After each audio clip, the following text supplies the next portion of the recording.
এত সুন্দর সিম্পল পিঠাগুলো আপনি মাত্র দুটো ডিম, সুজি আর একটু ময়দা দিয়ে করে নিতে পারেন। খুব সহজেই। এটা আসলে করতে বেশি সময়ও লাগে না। হ্যালো এভরিওয়ান, কেমন আছেন সবাই? আমার ভিডিওটা যদি ভালো লাগে প্লিজ লাইক কমেন্ট করে পাশে থাকবেন। আর চ্যানেলটা ভালো লাগলে সাবস্ক্রাইব করে দিয়ে পাশে থাকতে পারেন। বেল বাটনটি প্রেস করে দিলে আপনি আপনার ইচ্ছামতো যখনই সময় হবে ভিডিওটি দেখতে পারবেন। তো এটা বানাতে খুবই সোজা এবং ইজি একটা রেসিপি। আমি এখানে কিছুটা চিনি নিয়েছি, পরিমাণ মতো আপনার যতটুকু লাগবে সেই অনুযায়ী চিনিটা নিয়ে নিলাম আর ২ টা ডিম দিয়ে দিলাম। দিয়ে একটু ভালো করে মিশিয়ে তার মধ্যে কিছুটা তেল দিয়ে দিলাম। তেলটা দিয়ে আমি চিনি আর ডিমের সাথে খুব ভালো করে মিশিয়ে নিয়েছি। তো এখানে কিন্তু আমি একটু লবণ দিয়েছি। মিষ্টি জাতীয় খাবার আমার কাছে লবণ দিলে ভালো লাগে। আপনারা যদি লবণ দিতে না চান তাহলে এভয়েডও করতে পারেন। তারপরে আমি এখানে কিছুটা সুজি দিয়ে দিলাম। আমি সুজিটাকে এখানে একটু ব্লেন্ডারে জাস্ট একটু হালকা ভেঙে নিয়েছি গুঁড়ো করে। সুজির যে দানা, দানা ভাবটা থাকে সেটা একটু মসৃণ হয়ে যায় তখন ব্লেন্ড করে নিলে। তো আমি যে পরিমাণ সুজি দিয়েছি সেই পরিমাণ আমি ময়দাও মিক্স করে নিলাম। নিয়ে তারপরে সেই ডিমের ডোটার সাথে খুব ভালো করে মিশিয়ে নিচ্ছি।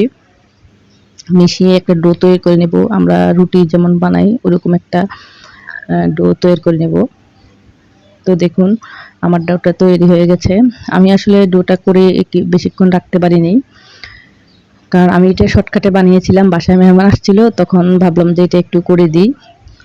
আর যতই আসলে বিস্কিট, চানাচুর বা বাইরের যতই খাবার থাকুক না কেন, নিজের হাতের করে একটা খাবার দিলে কিন্তু ভালোই লাগে দেখতে। তো আমি ডোটা থেকে একটা রুটি কেটে নিয়েছি। ভালো করে রুটিটা ভালো করে বানিয়ে নিলাম। তো রুটিটা আপনার গোল হওয়ার দরকার নাই এখানে, যেহেতু এটা আমি আবার কাটবো।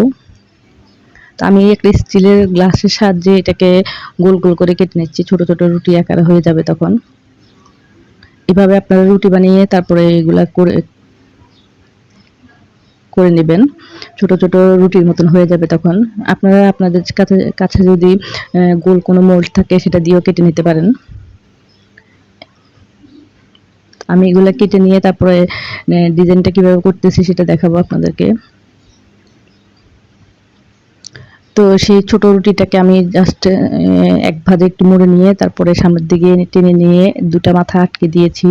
তো আপনারা ভিডিওটা দেখলে বুঝবেন যে কিভাবে ডিজাইনটা করি। এটা একদম সোজা একটা ডিজাইন। আপনারা এভাবে চাইলেই করে নিতে পারেন। তো এটা যখন এভাবে করা হয় তখন দেখা যায় এটা সিম্পলের মতো হয়ে যায়। তার জন্য এটাকে সিম্পল বলা হয়। তো এটা আপনি যদি সময় নিয়ে ধৈর্য সহকারে করেন, আরো ছোট, ছোট করে করেন তাহলে দেখতে আরো সুন্দর লাগে। তো আমি এভাবে সবগুলো বানিয়ে নিলাম। বানিয়ে আমি তেল গরম দিয়ে দিয়েছিলাম চুলায়। তেলটা আমি মিডিয়াম লো হিটে গরম করে নিয়েছি। তারপর আমি সেই পিঠাগুলা ছেড়ে দিচ্ছি। এটা কিন্তু হাই হিটে ভাজা যাবে না, মিডিয়াম লো হিটে আপনাকে ভাজতে হবে। না হলে এটা উপরের অংশটা পুড়ে যাবে, ভেতরের অংশটা হবে না। এভাবে আমি এগুলা সবগুলা দিয়ে তারপরে ভেজে তুলে নেব। আপনারা কিন্তু বাসায় এগুলা ভেজে সংরক্ষণ করতে পারেন। এগুলা কিন্তু ভাজার পরে যখন ঠান্ডা হয়ে যাবে তখন কিন্তু অনেকটা শক্ত হয়ে যায়। খেতে একদম বিস্কিটের মতো মুচমুচে। এভাবে আপনারা বানিয়ে সংরক্ষণ রেখে দিলে বাসায় বিকালবেলা বাচ্চাদেরকে দিতে পারেন। বাচ্চারা কিন্তু এই জিনিসটা খুবই পছন্দ করে। তো আমি এবার সবগুলা ভেজে তুলে নিচ্ছি। এটা জাস্ট আমি একটু গোল্ডেন ব্রাউন হয়ে গেলে তারপরে নামিয়ে নেব। আমি একদম বেশি কালার করব না এটাকে। অনেক বেশি যখন আপনি তেলে রাখবেন তখন কিন্তু এটার কালারটা আরো অনেক বেশি চলে আসবে। তো আমি হালকা কালারে করতে চাচ্ছি। তো সেভাবে করে নিচ্ছি। আপনারা এভাবে ভেজে সবগুলা তুলে নিয়ে আপনাদেরকে দেখাবো যে কেমন হলো। তো সবাই ভালো থাকবেন। আল্লাহ হাফেজ।